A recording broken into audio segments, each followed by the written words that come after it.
Good afternoon, everyone. So I have decided to start a poetry podcast for poets so that we can find out more about them and their amazing work. Today we have our first guest, Sue Crawford. Really enjoy reading her poetry. So at this time, Miss Sue. Yeah. And where are you located? I am in England, in the UK. That's really nice. And what can you tell us about you? So my background is counselling, mainly grief counselling. I'd say that I've been writing all my life, but I've got a keen interest in writing poetry during the COVID lockdown. I'm a grandma.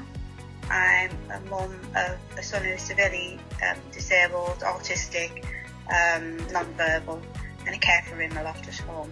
So that gives me a lot of spare time. And I like to crochet as well as I like to write. So I write a lot of poetry, but I'm also having a go at writing some novels as well, and I write short stories. Ooh, that sounds very interesting. What kind of novels and short stories do you write? So, short stories really just the wide variety really of genres.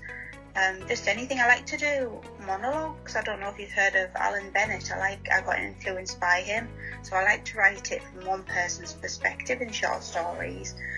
The novels that I wrote at the moment are more, I would say they're more for females. The ones that I've wrote are set in the 70s, so they're all about 70s life, and one of them, for instance, is based on an idea of four sisters growing up in the 70s. So I've based a lot of it on my own background, done a lot of research into the 70s, and it's a lot of nostalgia in there and a lot of heartwarming, sort of about families and sisterhood, and the problems that come along, the lovers in their lives and the losses in their lives. And I've made a series of that one actually, so there's two of them, but I haven't found a publisher yet.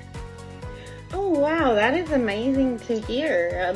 They are going to sell out, I am sure. And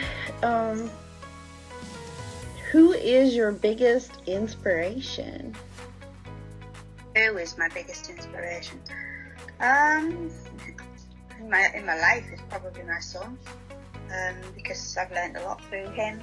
I've learned about patience and understanding and emotions, and just going to communication, just going that extra mile, really going underneath the depths of relationships, because he doesn't talk at all. So he really inspires me, and then obviously I've got lots of writers that inspire me as well. That is really awesome, and that would be inspiring for sure. And it is also, you are inspiring, because just by listening to you talk, I can tell that you really care and, truly do an amazing job as a mom. So, thank you. And what do you hope your readers get from your words? Is there anything in particular, or? Yeah, sometimes I like to get the message across. I've wrote lots in the past about domestic abuse. I'd experienced it myself when I was younger. An understanding of that, really, and a deeper understanding of emotions from a female perspective, and sometimes from an older female's perspective. So it's like sometimes it can be, because I attend a poetry group called Tees Women's Poets, and there's a lot there about learning about poverty, backgrounds where people have been unfortunate. They teach us a lot about that, and so we write a lot about that, really, where people just don't get, the right treatment in life. So, yeah, that as well. That sounds like a really awesome community. Do you mind sharing the group link with me? Yeah, I can, yeah. It's Tees Women's Poets, it's called. So they do lots of workshops around different aspects of life. The one that I'm involved in, it gets involved with people like Amnesty International. Things like that, really, just to highlight the people that are unfortunate in life, really, and have a bad background. and they're let down really by society. That sounds like a really positive group. I would definitely like to join, and I'm sorry that, you went through that in your past. I definitely know that feeling as well. And that's, we're on the same page there, I guess, hoping our poetry inspires people who are in those situations that they can be where we are now.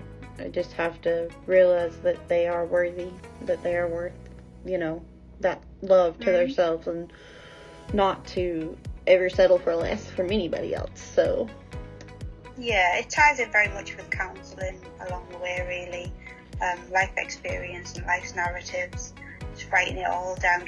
I always try to say to people, it doesn't matter if you can rhyme or if you can't rhyme, whether you think you can write or whether you can't, just have a go, just get it out there and write it down. And sometimes it makes more sense when you write it down, and then if somebody else can take something else from reading it, then that's great. It doesn't have to be perfect, and you don't have to feel judged.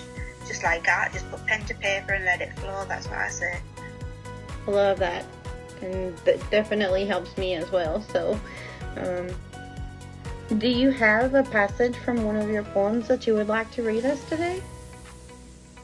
I could try to, if you want to. I'll see what I've got about. See if there's anything about voices. So if I can read something. Let's have a look. 2 minutes.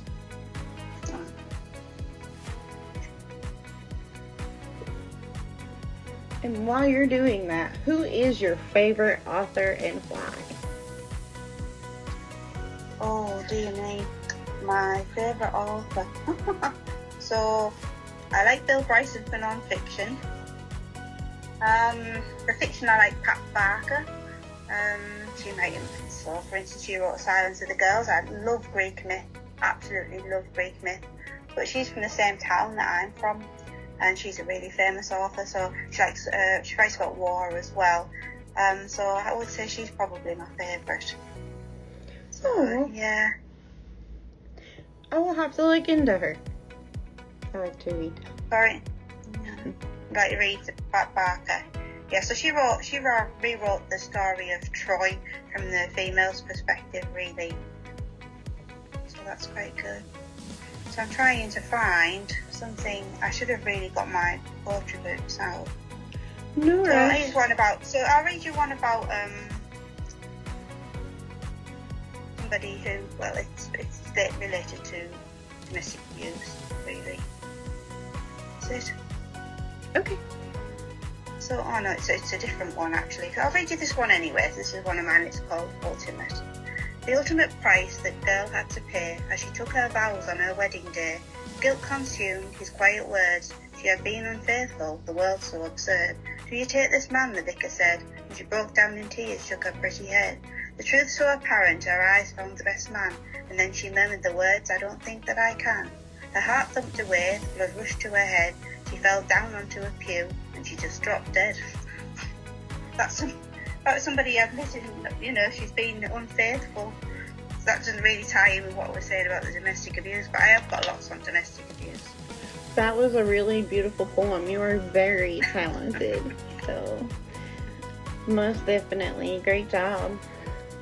Do you have anything that you want to add, or? No, I don't think so. Okay. So, thank you everyone for joining us today. Sue, it has been an honor. Thank you so much for being my very first guest. Okay, you're welcome. Thank you for letting me come along. And we hope to hear from more authors in the future. Have a great day, everyone.